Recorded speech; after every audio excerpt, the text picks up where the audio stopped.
ülke sınırlarımızın güvenliği, gelecekteki çocuklarımıza, nesillerimize daha güvenli, daha huzurlu bir ülke sunabilmek açısından bu operasyonun olması muhtemeldi zaten. Bir köyden diğer köye ilerlerken 1,5 kilometre, 2 kilometre yakın keskin nişancı atışlarına maruz kaldık. Çatışmada sonucu 2 tane örgüt mensubu etkisiz hale getirildi. Sola doğru döndüğümde Türk bayrağı armasını fark etti bayan. Biz de bayrağı çıkardık, Türküz dedik. Kendi babasının yaşlı bir amcaydı. Vefat ettiğini söyledi. Ama örgüt mensupları kesinlikle hayır demiş. Hatta bayana darp etmişler. Biz de naaşın güvenli bir şekilde gömülmesini sağladık.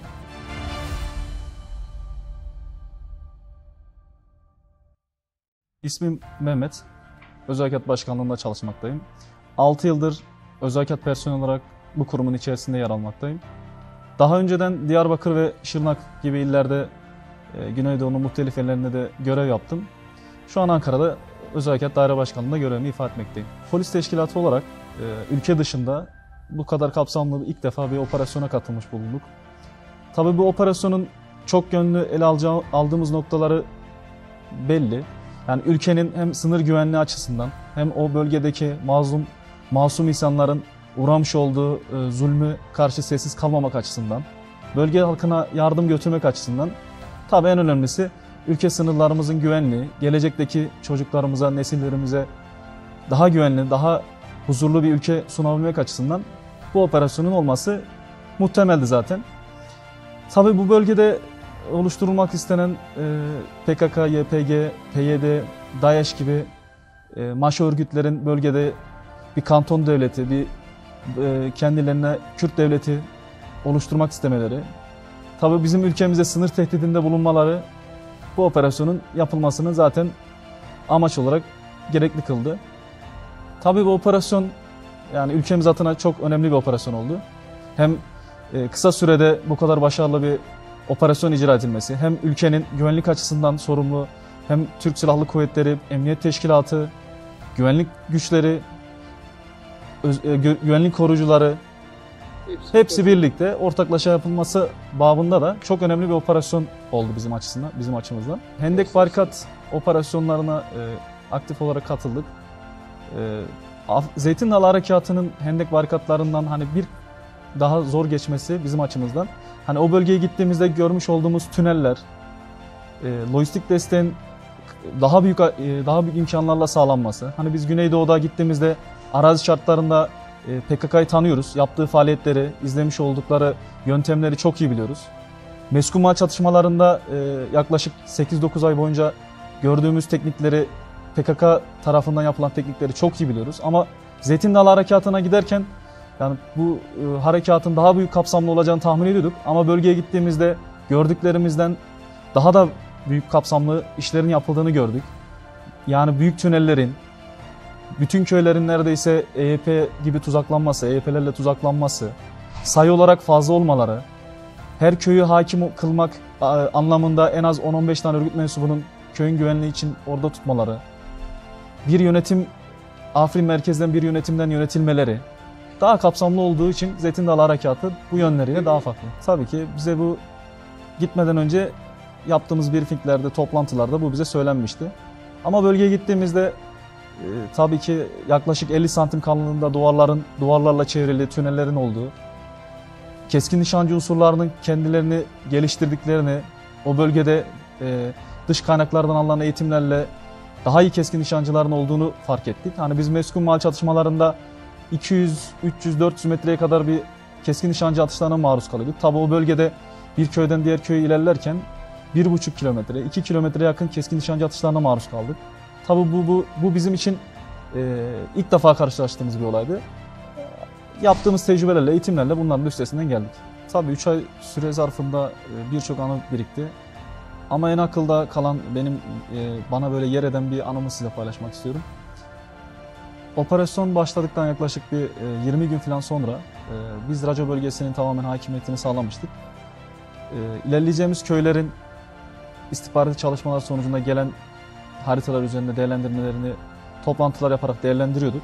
Tabii bir geceden biz bunları hazırladık. Komutanlar ve müdürlerimiz sayesinde bize o bilgiler harita üzerinde, işte coğrafya analiz sistemleri üzerinde, haritalar üzerinde ve istihbarati çalışmalar sonucunda gelen veriler üzerinde değerlendirmelerde bulunduk. Tabii o sırada ÖSO mensuplarının da harekata katılacağı ötürü bizim raco bölgesine geldiler. Operasyonla daha önceden raco işte Derviş Obası'nı bilen ÖSO mensuplarından da gerekli bilgileri aldık. Sabah saatlerinde intikal düzeninde hem Türk askeriyle, özel harekatıyla, güvenlik korucularla, ÖSO ile birlikte ilerlemeye başladık. Tabii Derviş Obası'na yaklaşık bir 150-200 metre falan mesafedeyken bize bir taciz atışı oldu.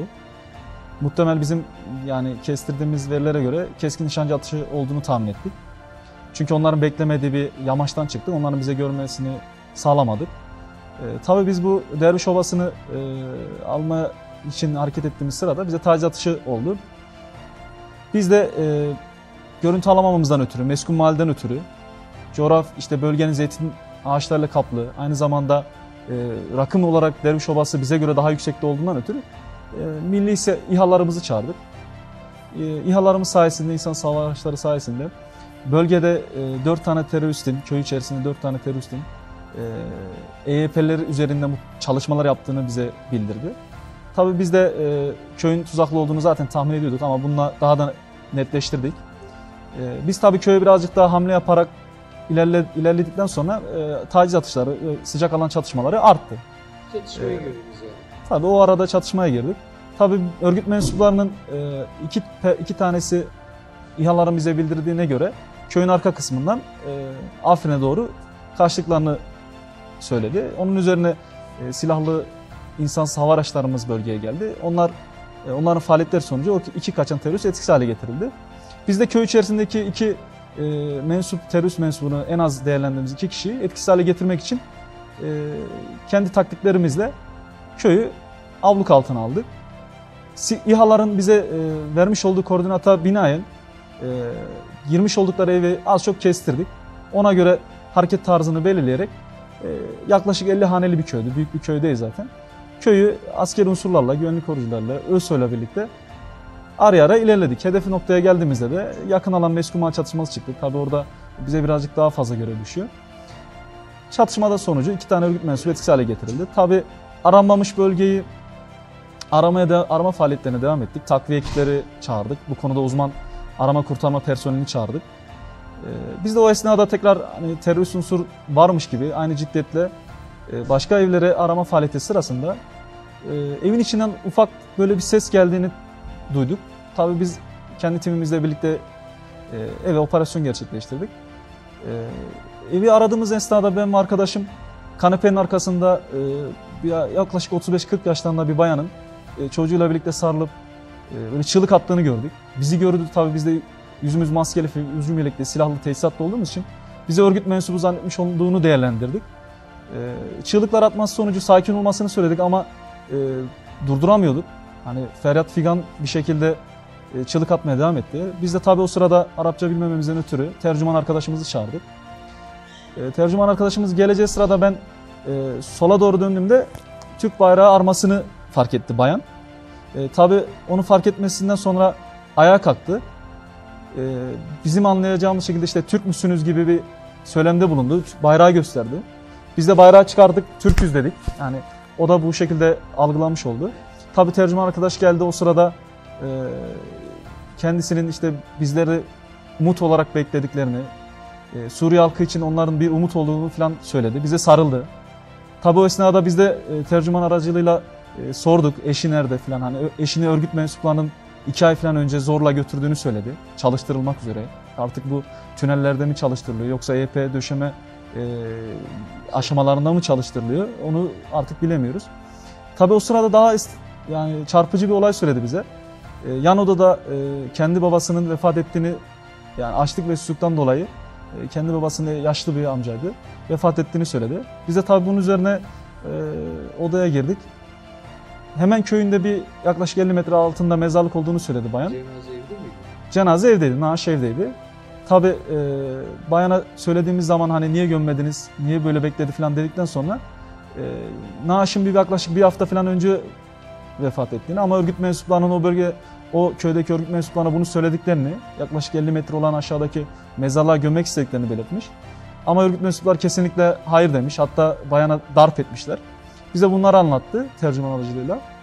Biz de naaşın güvenli bir şekilde gömülmesini sağladık. Bize tekrardan dualar etti.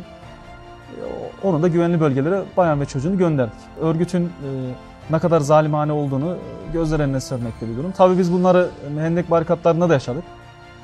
Tecrübeli olduğumuz konular. Hani biz şaşırmıyoruz. Ne kadar zalim bir örgütle, ne kadar acımasız bir örgütle mücadele ettiğimizin bilincindeyiz. Buna göre de hareket ediyoruz.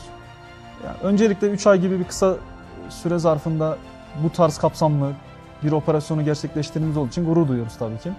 Yani Türk ordusu zaten bölgede gerekli çalışmaları özveriyle yapıyordu.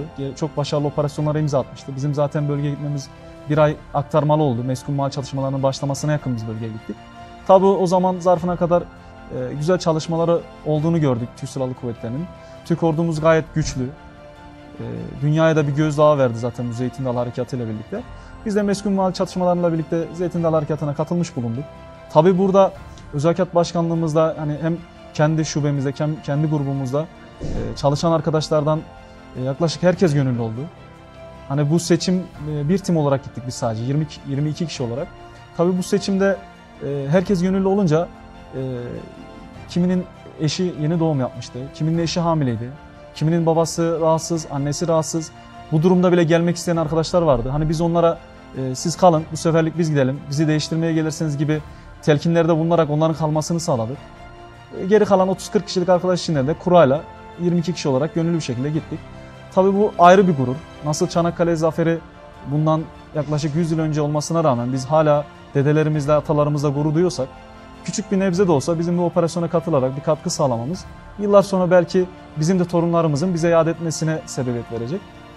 Bu konuda ayrı bir mutluluk içerisindeyiz. Tabii şunu da belirtmek istiyorum. Oradaki koordineyi sağlayan komutanlarımıza, müdürlerimize, başkanlarımıza, Genelkurmay Başkanımıza, 2. Ordu Komutanımıza, Daire Başkanımıza, Özel Harekat Başkanımıza çok teşekkürlerimizi buradan ben arkadaşlarım adına sunuyorum. Bize orada güzel imkanlar sağladılar. İHŞ'miz konusunda, bakım gibi konularda bize gerekli kolaylıklar sağladılar. Koordine konusunda da çok güzel bilinçli hazırlıkların olduğunu fark ettik orada. Hem farklı güvenlik güçleri olmamıza rağmen biz aynı amaç doğrultusundayız ama tabii ki yönetim şekillerimizde ufak tefek bağlantılar olması gerekiyor. Bunların da gayet güzel bir şekilde sağlandığını orada gördük. Hem jandarma teşkilatı hem askeri personeli, güvenlik korucusu, ÖSOS'u, özel harekat polisi olarak bu operasyonu icra ettik.